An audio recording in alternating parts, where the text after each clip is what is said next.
દ્વારકામાં બનાવટી રીતે પાસપોર્ટ બનાવવાનું કૌભાંડ ઝડપાયું। દ્વારકા જિલ્લામાંથી ઝડપાયું બનાવટી રીતે પાસપોર્ટ બનાવવાનું કૌભાંડ। દ્વારકા જિલ્લા તલાટી હાર્દિક રાવલિયા પાસેથી ખોટી રીતે જન્મ દાખલાઓ મેળવી 9 જેટલા લોકો આચરતા હતા કૌભાંડ। સરકારી રેકર્ડમાં છેડછાડ કરી પોર્ટુગીઝ વિઝા મેળવવા માટે પોરબંદર, વલસાડ, દમણ, દ્વારકા સહિત 9 જેટલા આરોપીઓ આચરતા હતા કૌભાંડ। દ્વારકા જિલ્લા એસઓજી દ્વારકા સમગ્ર મામલે ઊંડાણપૂર્વક તપાસ કરી ડુપ્લિકેટ પાસપોર્ટ બનાવવાની કાર્યપદ્ધતિનો કરાયો પર્દાફાશ। બ્યુરો રિપોર્ટ લલિતસિંહ गढ़िया। कल्याणपुर में अमुक दिवस पहला एक सरकार तरफी चीटिंग અને ખોટા દસ્તાવેજોનો અલગ અલગ કલમો હેઠળ એક ગુના દાખલ થયા હતા। એમાં અત્યાર સુધીમાં અમને 9 આરોપી જેવાને અટક કરી લીધું છે।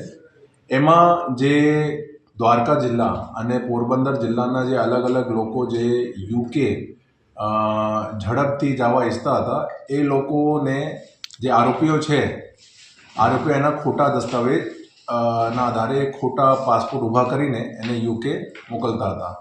એમાં આરોપીની એમો એવી રીતે હતી કે દમણ, દીવ, ગોવા અહીંયાના ઘણા લોકો અત્યારે યુકેમાં સેટલ થઈ ગયા છે અને એના પાસે પોર્ચુગીઝ જે નાગરિકતા અને પાસપોર્ટ છે। તો જે આરોપીઓ છે એ શું કરશે કે એના સાથે અમારા જે લોકલ સ્થાનિક દ્વારકા અને પોરબંદરના જે ઈચ્છે છે યુકે એના સાથે એક પારિવારિક કનેક્શન બેસાડશે। ધારો કે પાસપોર્ટ કોઈ પોર્તુગાલીઝ કપલ જે છે યુકેમાં હોય તો એવી રીતે બતાવશે કે અહીંયાના જે સ્થાનિક છે એના એ દીકરા દીકરી છે।